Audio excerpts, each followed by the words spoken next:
Dan kembali lagi bersama kami, kali ini benar-benar luar biasa. Pak Presiden Prabowo Subianto mengeluarkan sebuah kebijakan yang sangat-sangat ekstrim dan kebijakan yang benar-benar tidak biasa dan bahkan sepertinya hanya Pak Prabowo yang berani mengungkapkan ini semua. Dan tentu saja usulan ini ternyata menjadi perdebatan hangat sampai-sampai diangkat pada sebuah forum acara politik di TV nasional. Ini menandakan bahwa topik ini sangat hangat untuk dibicarakan di media sosial dan menuai pro kontra hingga dibaca dan diangkat ke forum TV. Dan ini yang akan kami jelaskan pada saat ini adalah terkait revisi Undang-Undang Pilkada yang nantinya menurut Pak Presiden Prabowo Subianto, tidak akan ada lagi pilkada serentak seperti yang telah terjadi sebelumnya. Disclaimer dulu, ini adalah sebuah pemikiran dari sang presiden dan kemudian tokoh-tokoh politik lainnya, serta memang ini merupakan usulan yang telah lama dibahas. Baik, ketika kita berbicara pilkada, berarti kita berbicara untuk mencari pemimpin di daerah yang kemudian menunaikan instruksi-instruksi dari pemerintah pusat.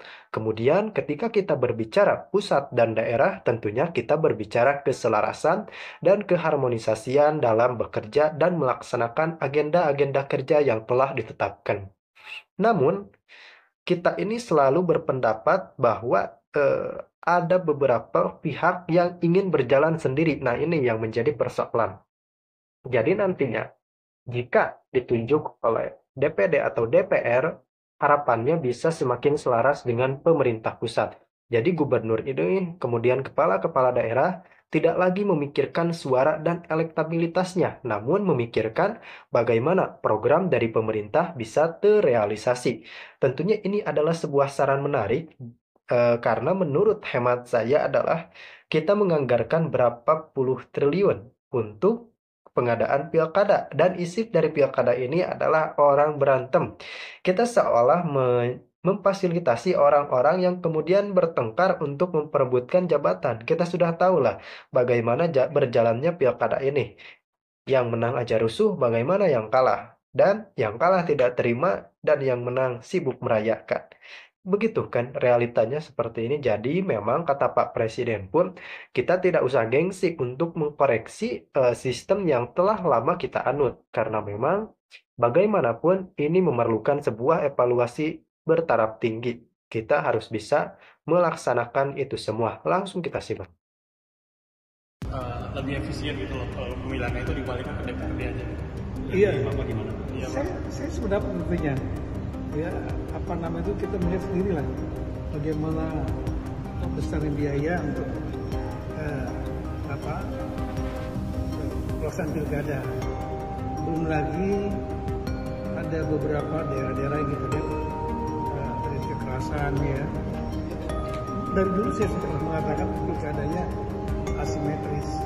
Salah satunya melalui DPRD. Demokrasi juga kan bisa diterjemahkan dari demokrasi langsung dan demokrasi dengan perwakilan. Kalau DPR itu demokrasi juga, tapi demokrasi perwakilan. Tapi ya kita lihat bagaimana teman-teman di DPR, di partai politik, akademisi, Kemendagri melakukan kajian. Tapi akan dibahas terus ya Pak di pemerintah sendiri. Ya betul. Usulan ini akan dibahas terus di pemerintah. Pasti kita akan bahas.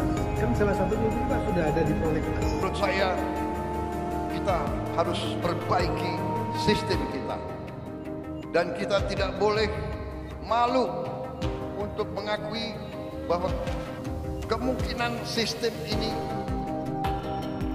terlalu mahal. Betul. Dari wajah yang menang pun saya lihat lesu juga. Yang menang lesu, apalagi yang kalah.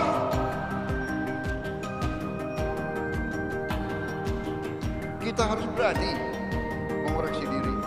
Karena itu saya hargai bahwa ketua umum saudara itu jeli.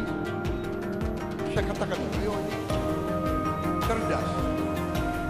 Makanya nanti anak-anak Indonesia harus banyak makan ikan. Balik ke yang serius, ini benar. salah satu partai besar. Tapi menyampaikan perlu ada pemikiran memperbaiki sistem.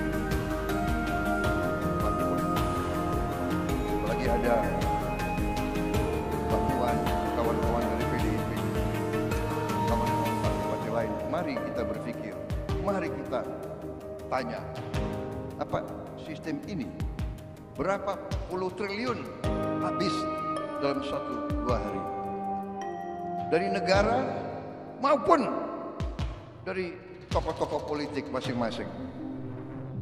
Ya kan? Saya lihat negara-negara kita, tetangga kita efisien. Ya, Malaysia, Singapura, India.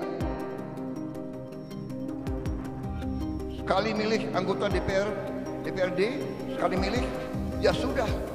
DPRD itulah milih gubernur, milih bupati.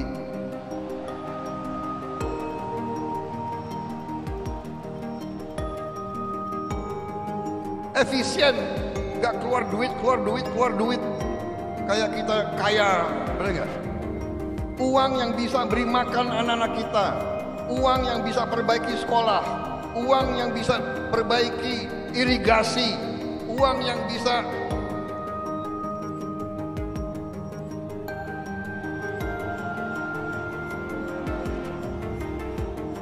ini sebetulnya begitu banyak ketua umum partai di sini, sebenarnya kita bisa putuskan malam hari ini juga, gimana?